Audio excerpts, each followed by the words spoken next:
A big round of applause for Ceren, everyone. Thank you. Give a big applause for your host, Cagan. Yes, I'm Ceren. I'm actually this is my first time doing stand-up comedy in Turkey, so I really feel like I'm losing my virginity.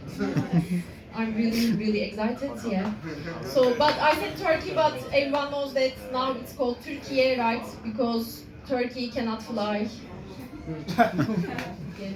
Maybe Turkish Airlines, but. So one thing you should know about me is that I'm an alcoholic. Yeah. And I was drinking really well for 20 years. But I quit in January. And I feel much healthier since then. I don't have headaches anymore. And I didn't wake up, not even a single day, in a complete stranger's bed. Yeah, now I wake up in my bed with strangers. Yeah, I mean, I'm currently living in Luxembourg. Yeah, I'm from Izmir, but I live in Luxembourg now. And before I was living in Kadikoy. So I'm an atheist. I had to, live with this for 20 years. I had to show that I was an atheist. That's why I kept drinking for 20 years. Because in Turkey, drinking is not a personal choice, but it's a political choice, right? But since I'm not living in Turkey anymore, I'm living in Europe, which is a Christian place. That's how I had to quit to show that I'm not religious. And yeah, I moved to Luxembourg like 2.5 years ago. Actually, have everyone heard about that place? If you are hearing about it for the first time, make some noise. Luxembourg as a country. Okay, maybe it was only me, because I was thinking that it was a city in Germany until I found a job there.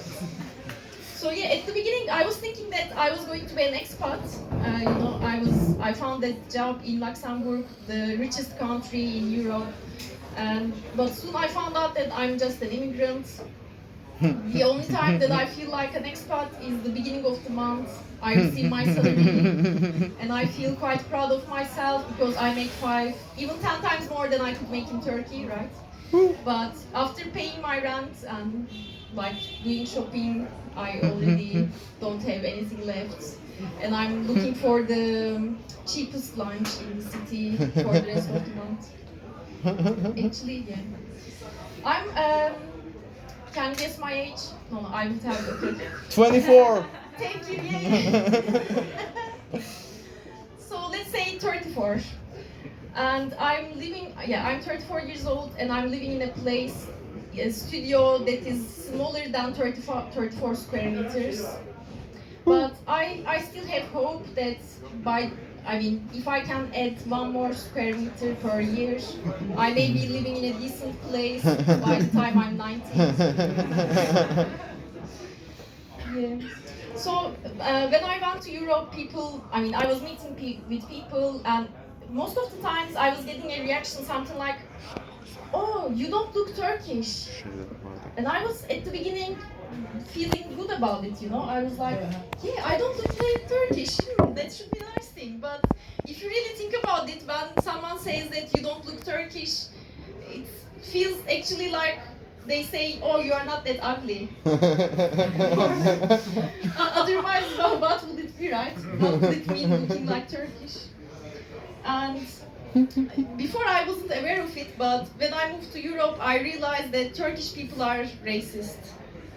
Like, we are really racist, but we are not like French or American racist, because we really got rid of the minorities. And I also know, many tourists also realize that Turkish people are quite friendly, as long as you are coming from West, or you are a Russian woman.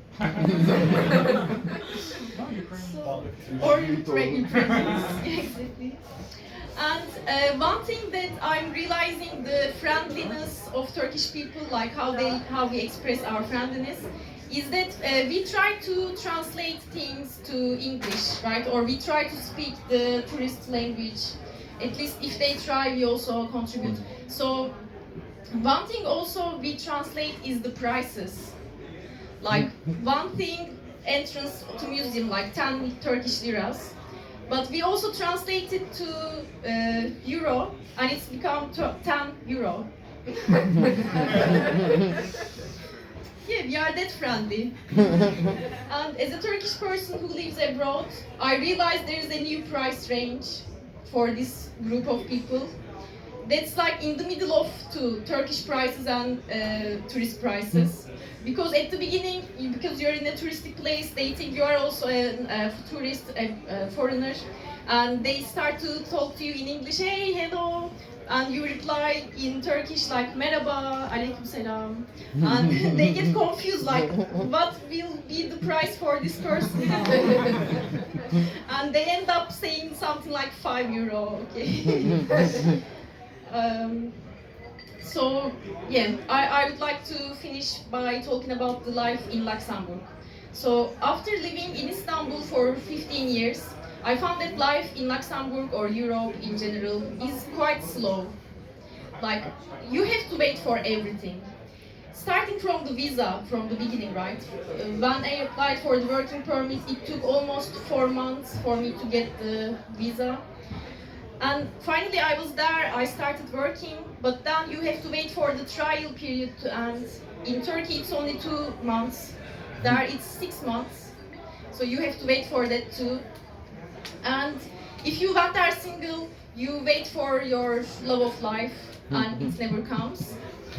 And when you date in Istanbul or in Turkey, it happens too fast actually, like you are not used to waiting. You meet someone, start talking, and you can even meet in the same day. But in Europe, you match and you start talking, and you keep talking, and by the time you go on a first date, the Turkish couple gets married. Thank you very much. I've been Ceren, that was actually really good. Give it up one more time for Ceren. First timer, really good at it. Alcoholic atheist